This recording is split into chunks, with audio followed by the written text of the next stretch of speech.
All right, let me figure this out. Hello, hello, everyone. Um, Thank you for joining us. I don't think anyone's. Oh, you guys both joined so fast. That was quick. Okay. Welcome to tonight's TMI. Oh, what is that mean?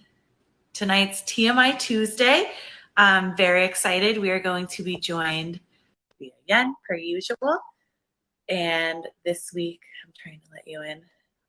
Let's see. Awesome. Yay, it worked. This week, we will also be joined by the CEO of Choix Health, Cindy Adam. We're so excited. Oh, there she is. Awesome. I'm Claire. I'm the social media team lead from Pandia Health, and I will let our two other speakers introduce themselves. So you can start, Sophia.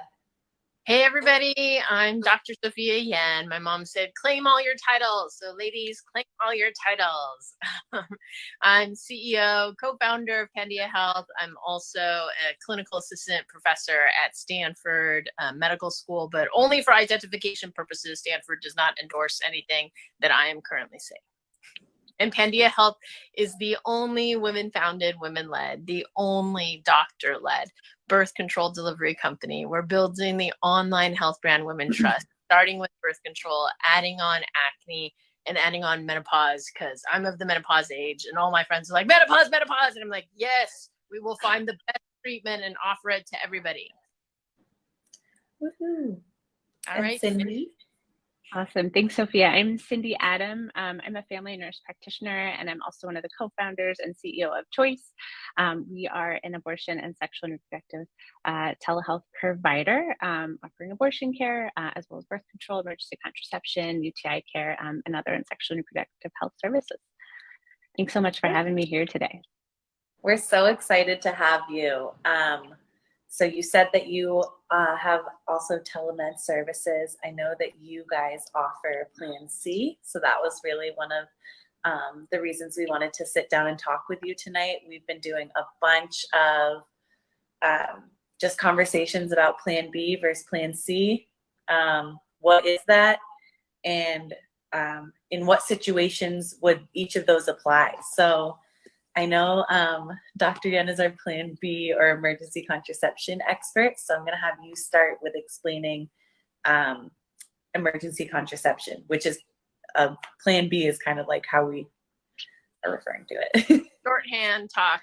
Yeah, so shorthand talk. Really, really important for anybody with a uterus and anybody who's educated, anybody in healthcare to understand that there are 4 different types of emergency contraception. And when I gave this talk to a bunch of physicians about 3 or 4 years ago, only one physician out of a room of 60, and these are like young, new trainees, could name 2 out of the 4 options. And so I just recently gave a talk, and I'm happy to report back that more of them know it, but still really shocking how many prescribers don't know about Ella. So I actually have some Ella today's show and tell day in front of, there we go, we get closer. Okay. So I actually have Ella, and Ella is the prescription emergency contraception. And thanks to Obama and Biden, they passed the Affordable Care Act back in 2000, and I forget. And because of that, if you have insurance, any FDA-approved form of birth control is available with no copay, no deductible. And that includes Ella, that includes Plan B and its generics if they prescribe it for you. So the new paradigm in contraceptive counseling is to start with the best and work your way down. So we're going to do the same thing with emergency contraception. The most effective emergency contraception are the IUDs. And of that, there's the copper IUD. And that is 99.99999% effective in preventing unplanned pregnancy for up to 5 days after a contraceptive accident or, God forbid, sexual assault or condom popping. So know that you can use any of the emergency contraceptions for up to 5 days. But in general, I advise my patients, if the condom pops at 10 a.m. and you're using nothing else and that was your only method, then I want that medicine in the person with the uterus's mouth at 3:10. I do not want you cuddling, snuggling, waiting till the morning after. If the condom pops at 3 a.m., medicine in mouth at 3:10. Certainly, if your friend shows up on day 3 or 4, it's like, holy crap, the condom popped and I really don't want to be pregnant. You'd be like, here you go. I heard Dr. Sophia Yen speak, and she said you can use it up to 5 days. It doesn't work as well, but better something than pregnant when you don't want to be pregnant. So the second most effective is the hormonal IUD. And again, many physicians may not know about that. It was published in January 2021 of the New England Journal of Medicine. And they had, I think, like one pregnancy out of like 313 people that they used the hormonal IUD in. And the only reason I bring that up is the copper IUD can have, when you use it long-term for birth control, cramps and more blood. And so if you want to keep it in for long-term, then maybe you go with the hormonal IUD and risk the 1 out of 313 chance that you could get pregnant with it, but then you could keep it in. And the hormonal IUDs you can keep in for 5 years, the copper IUD you can keep in for 10 or 12 years. So those are the best. If me, my daughter, somebody I knew that was sexually assaulted and wanted the minimal chance of being impregnated by your rapist, really consider an IUD. And you can go to any academic ER and they always have an OB-GYN they can call in to throw up whatever device you want to throw up. And then the second most effective I talked about is Ella. So it's prescription, but you need a prescription. But at Pandia Health, we're always, when we prescribe the pill, the patch, the ring, we're like, you want some emergency contraception with that? And we're like, you could go with what the doctor recommends because this works up to a BMI of 35. It works better at every single time point compared to Plan B and its generics. And if I weren't using the IUD, then this is what I would recommend to you, my daughter, anybody with a uterus, anybody who's trying to prevent unplanned pregnancy. So again, under the Affordable Care Act, if your doctor writes for it, and we suggest writing for it in advance of need, before you need it, think of it like a fire extinguisher sitting in the corner in case something bad, evil happens. You're like, here it is. Then it'll be free, no copay, no deductible if you have insurance, unless your parent is employed by a Jesuit college or Hobby Lobby or some other religious group. What's also cool is at Pandia Health, and you can ask your doctor, or you could just tell the pharmacist when you get the drug, you want the one with the farthest expiration date. So I just got this one for my 14-year-old daughter because God forbid, or 15 years old, she gets sexually assaulted, or when she heads off to college or something like that, or whatever, or when she becomes sexually active, she only uses condoms, though she's my daughter, so she should know better. And this one expires in 2024. So the expiration date, 2 years. And then no insurance, no problem. We charge, I think, $40 on Pandia Health if you're shipping it with your birth control, $45 if it's separate because we got to cover our shipping and handling to get to you. But $45 is totally worth it for 2 years insurance in case something bad, evil happens. And then the third most effective is Plan B and its generics. And people are pushing to put it is over the counter. Anyone in any state of any age, of any gender, with or without uterus, can go buy it. But the negative is they really should put a sticker on it or a sticker on any vending machines. You need to check your BMI. And so it has a BMI limitation. At a BMI of 26 or greater, its efficacy starts going down. And a BMI of 30 or greater, then it's just not going to work for you. So about 66% of the US population has a BMI of 26 or greater. My BMI is 25, but with a little dessert. And I went to Chicago and gained like 8 pounds in 3 days. Definitely hit a BMI of 26. So please check your BMI before you buy Plan B, get Plan B. And you didn't hear from me, you could double up on Plan B, but again, why double up when you can get Ella, which will work better and up to a BMI of 35 if you can get a prescription, if you have insurance, and you can get it ahead of time or in an emergency.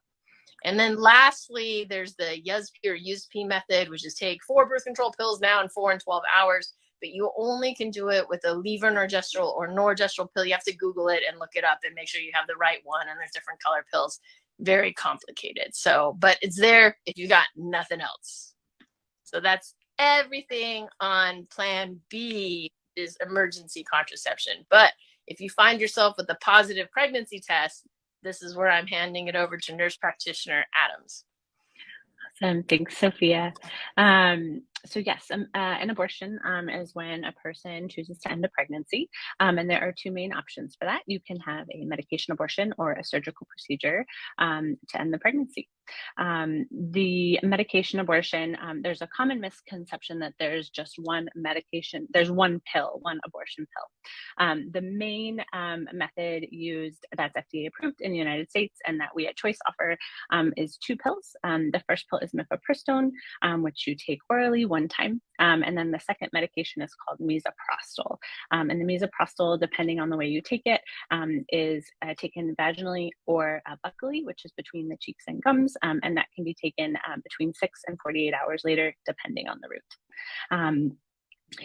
The places to get a medication abortion really depend on what a person is looking for when they're seeking care. The one main option, sort of traditional option, is in clinic care, so that your local Planned Parenthood provider, Care FM, FPA, if your OBGYN offers abortion care, these are all great options. And then there's also telehealth care, which is what Choice offers, as well as other providers, where you can get a medication abortion using your medical history and your symptoms for your assessment to get abortion care. Awesome. I'm gonna put down also another, we always love, I'm just putting some resources for where to learn more about these pills.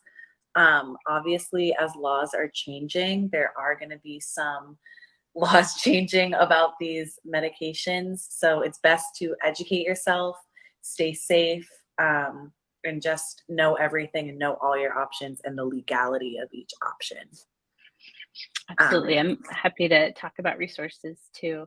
Yeah, that would be awesome. I'm writing a few down here, but please shout out any great places to look if you find yourself needing Plan C, needing to learn more about abortion services. Yeah, absolutely. Abortion Finder, which is part of Power to Decide, which is an incredible resource for sexual and reproductive health.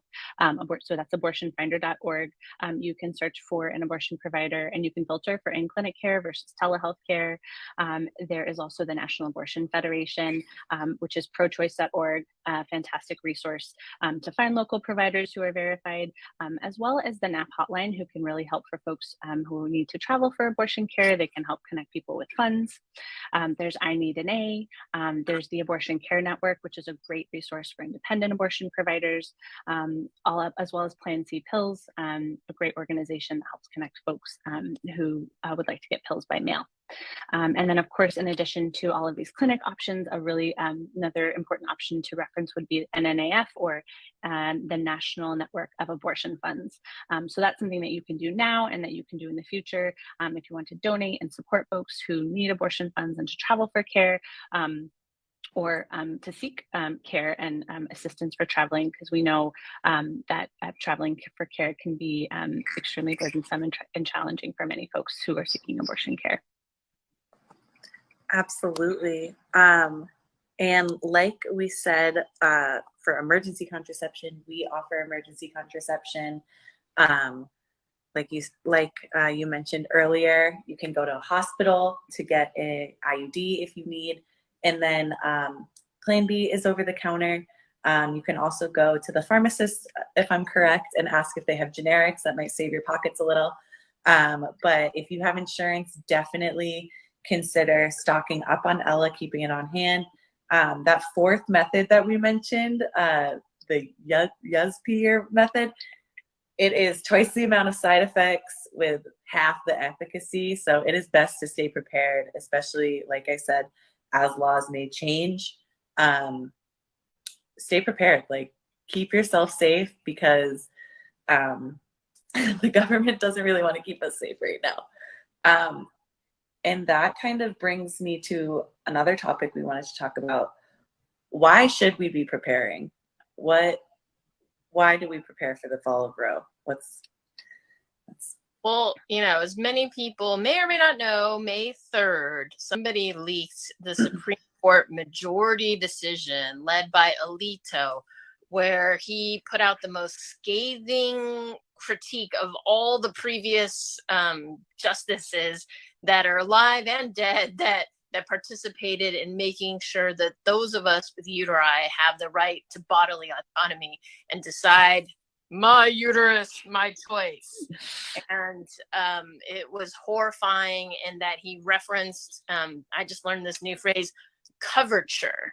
And coverture, somebody that believed in coverture, which is a woman has no legal standing outside of her husband.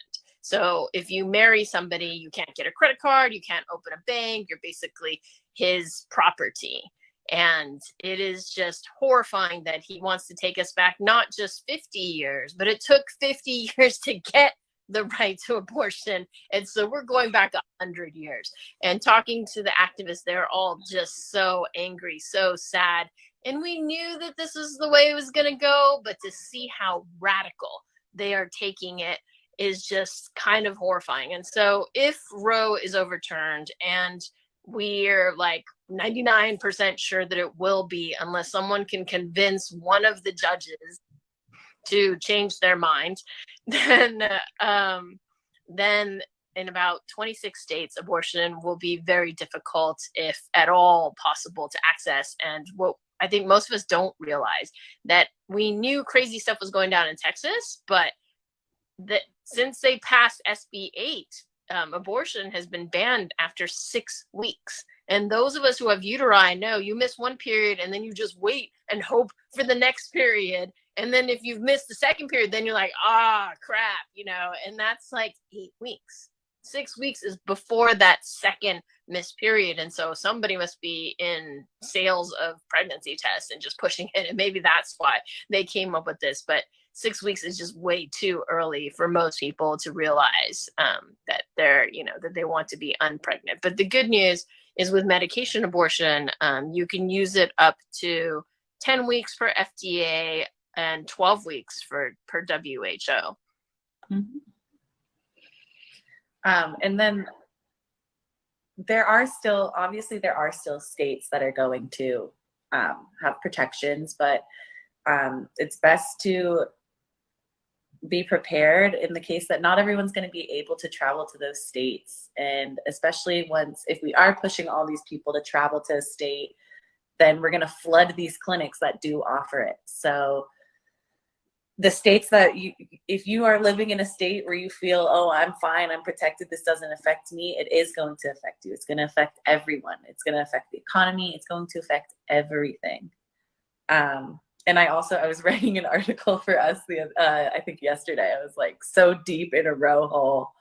And a lot of states are also going to start, their trigger bans are going to start introducing language that narrows the life of the mother. So if you're having a life-threatening pregnancy, they're making the language so vague at this point that it's up to the doctor to kind of decide if you're eligible for an abortion in these extenuating circumstances. So it's overall bad. It's not good stuff.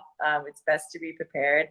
And I know that you, Dr. Yen, offered a game plan of what we could do with our senators, because now it's going to be up in the state's hands. I don't know if you would like to offer any info either, Cindy, but there are things we can do with our senators. If you guys wanted to drop some knowledge there. Yeah, so one thing is the Women's Health Protection Act. Not a single Republican senator voted, which would have, I believe, codified Roe, which is make abortion legal throughout the entire United States. And not a single Republican senator was willing to vote for that. And my thing is, we don't need all 50, we just need 10. But all 50, I would think, have somebody with a uterus in their life. As I like to say, and I have my uterus necklace, we all came from the womb. Respect the womb. Couldn't at least their mother be like, if I was going to die, I should be able to decide what happens to my body. And they're not making any exceptions for rape and incest. That's just sick. You have a 13-year-old girl raped by her uncle or somebody, and you're going to make her carry this baby to term. It's not going to be good for the baby. It's just carry the pregnancy to term. But bring a baby into this world. When it's born, it's not going to be welcomed.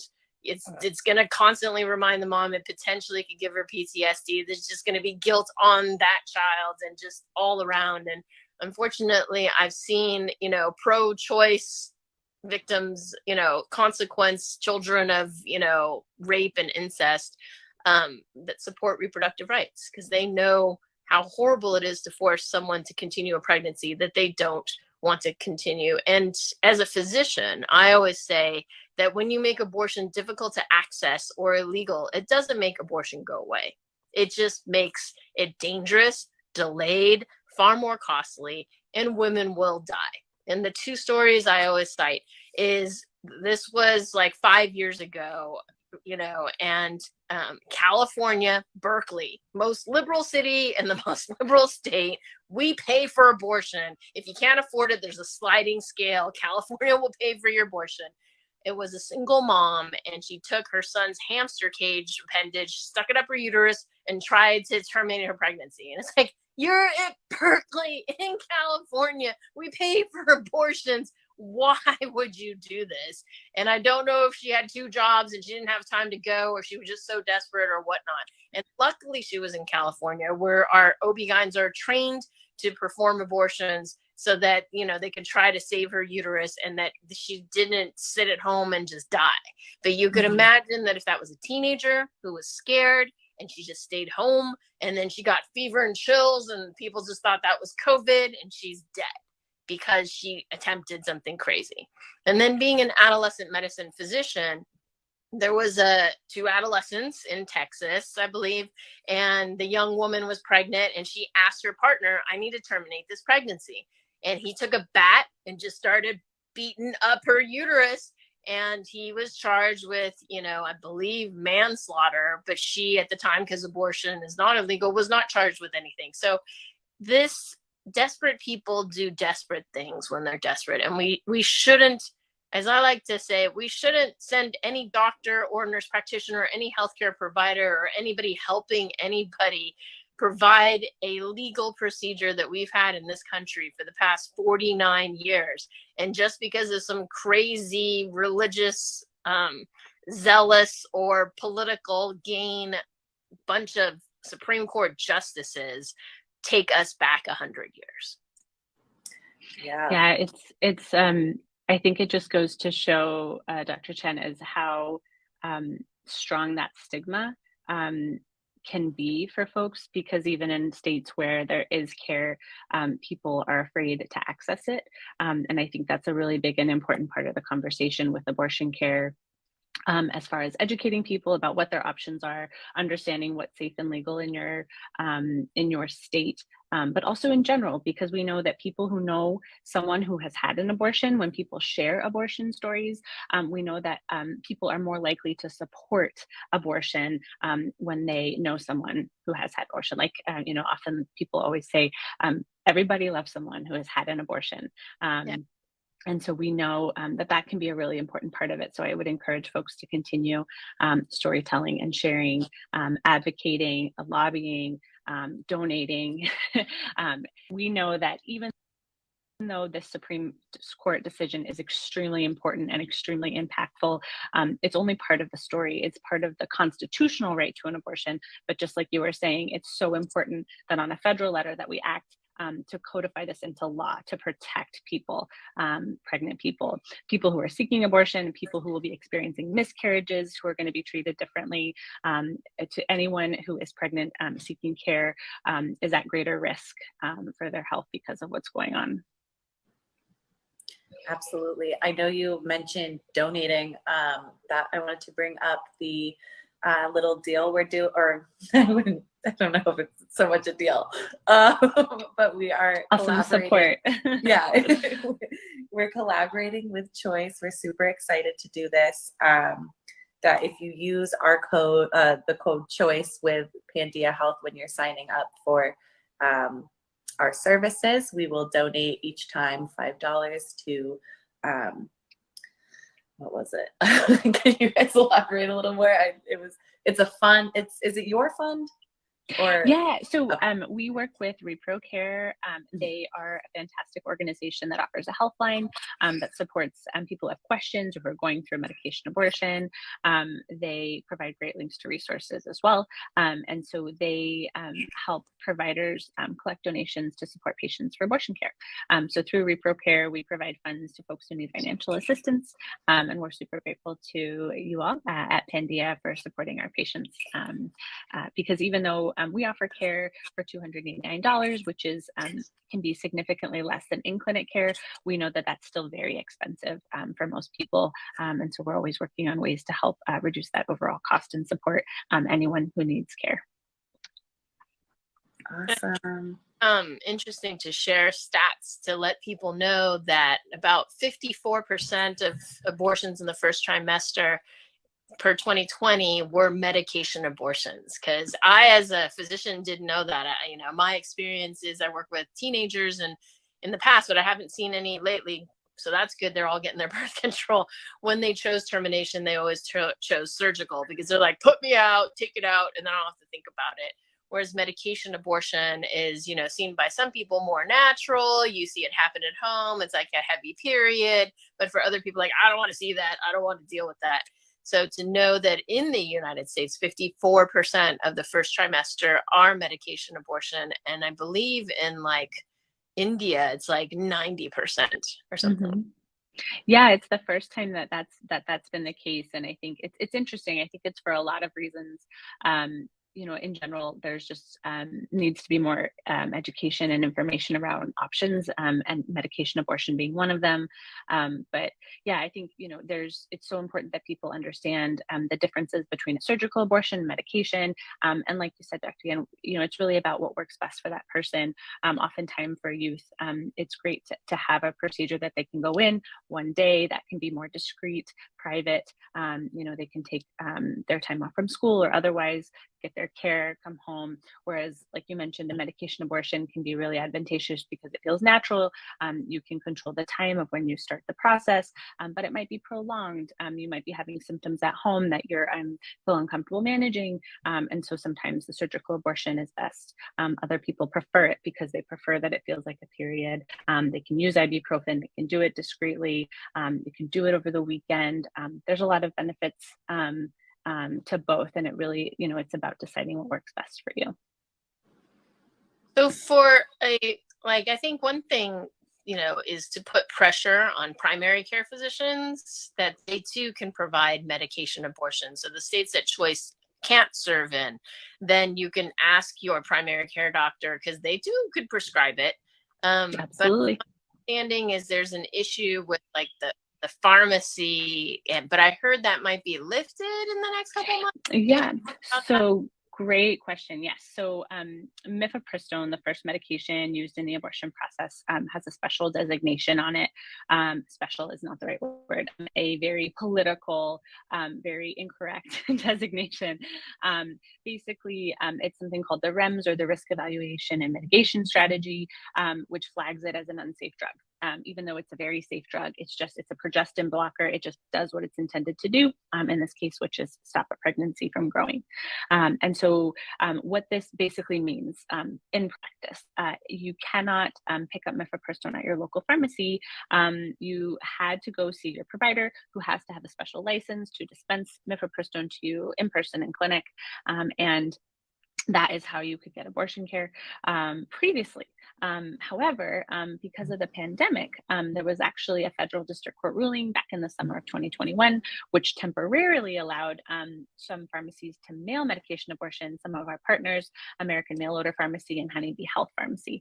And because of that ruling, because of a growing body of evidence already built upon decades of solid evidence showing the safety and efficacy of these medications, the FDA did a re-review of this REMS on mifepristone. And while they did not go nearly far enough to completely lift the REMS on mifepristone, they did make a modification, which allows for the mailing of mifepristone and for pharmacies to carry it. They're still working out the details as to the certification and the contracts, I think, around how that works. So not all pharmacies will carry it. There's still a lot of work to be done there. But most folks, providers, primary care providers, anyone who's interested can work with Honeybee Health, can work with AMOP if they are trained and can sign up with the manufacturer to get some special agreements in place, but it's something that you can do. You don't have to keep it in your clinic. Folks can get it shipped to their door, which is one of the greatest things about telehealth and about this change is it really helps to improve access. One radical suggestion is right now it's still legal in many states. And so some people would say maybe consider going to plancpills.org, and there's some organizations that will give you advance provision, which means I'm not pregnant right now, but I just want to have this around in case. So if you are in one of those 26 states, maybe you want to go and do this and get the medication.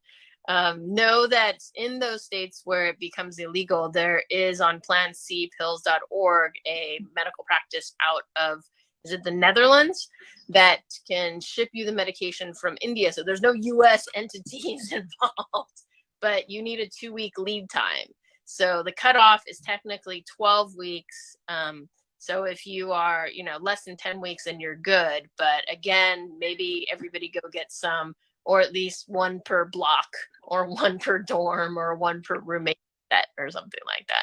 Yeah, Aid Access is a great organization who's, really the first mailing pills and offering care this way. Dr. Rebecca Gompertz, their founder, and the doctor who's done incredible work in this field. And yes, they offer advanced provision. And I think another important thing just to note is just to be aware of in your state what the legal repercussions are of self-managed abortion. So you would just you could check Repro Legal Healthline, which is a really great legal resource from If, When, How, to understand the legality of this in your state, to how to best protect yourself if that's the option that you choose to go with.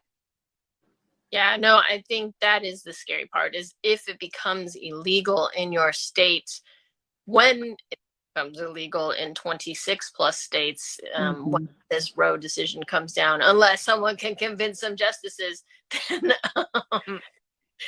then you have to be very careful that people may take your Google search history or any orders or any credit card charges or stuff like that. It just becomes horrible that if you come in with a miscarriage, which is a spontaneous abortion in medical terminology, they would, rather than helping you with the miscarriage, they would be calling the police and making sure they're gathering evidence or, crazy stuff against you. But know that we currently have no test to distinguish between a medication abortion and a spontaneous miscarriage. So I think that's really important information.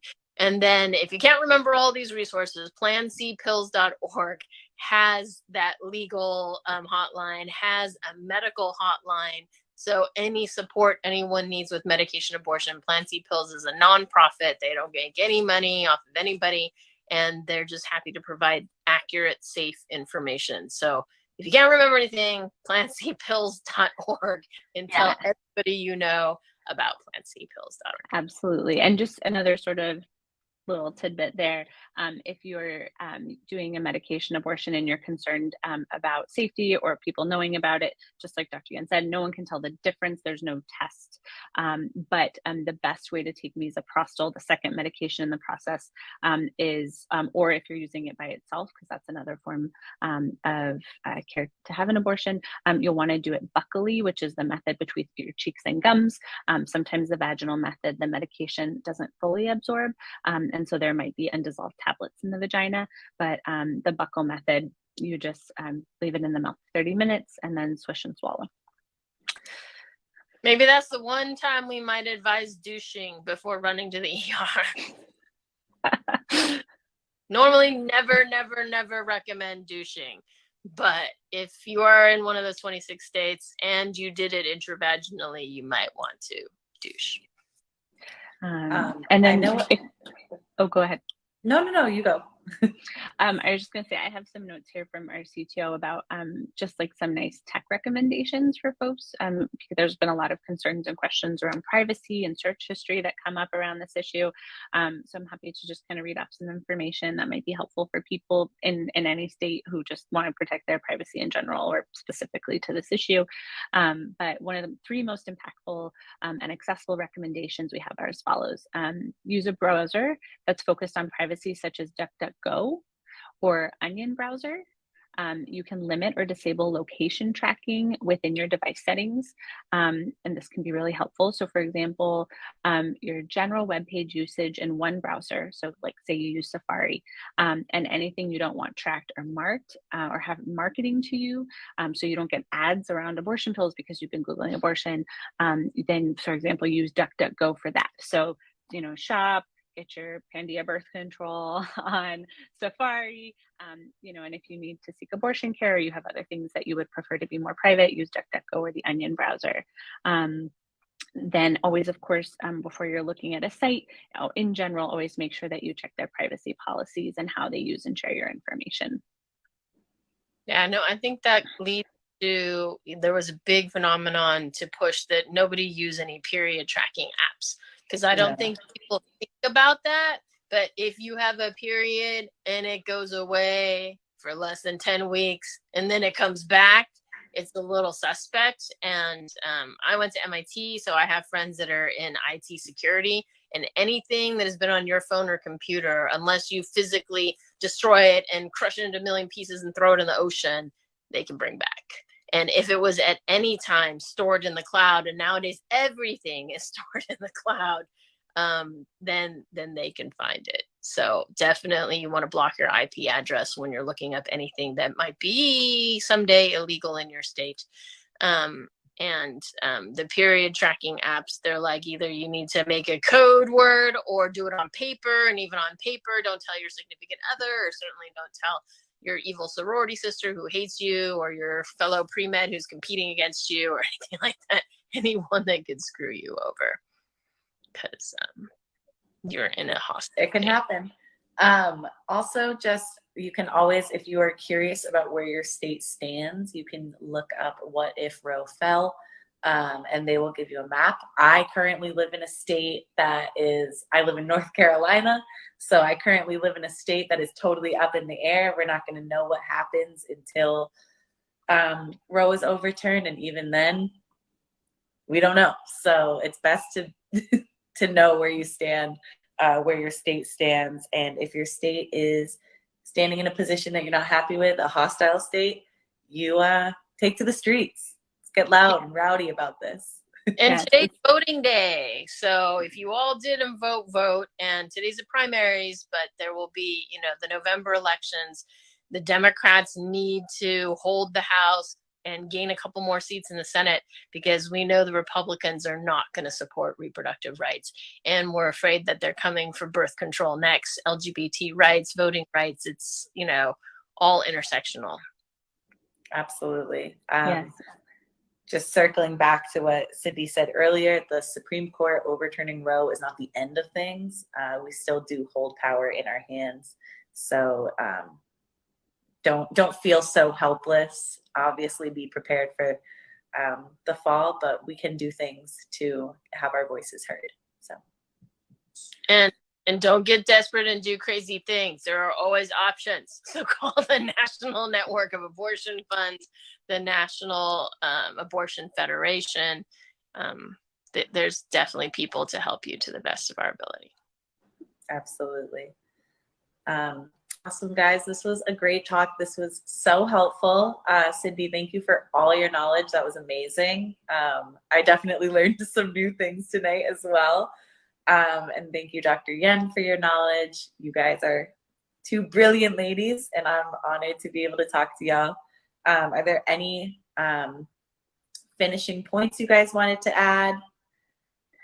I just want to thank Dr. Yen and Claire. Thank you guys both so much for having me today. I really appreciate it. It was great speaking about this important issue. Thanks. Thank you, nurse practitioner Adams. And just, everybody get some emergency consciousness. Yes. check your BMI, get your birth control under control, automated. And as I like to say, as long as I'm CEO and this company holds my values, we will always tell you what's best for your health, even if it doesn't benefit our bottom line. So implant. Oh, I have another show and tell today. I have the implant. It's this small and you can palpate it here. But anyway, it's the size of a toothpick. See that white thing at the bottom? That's the implant. And that is more effective than vasectomy.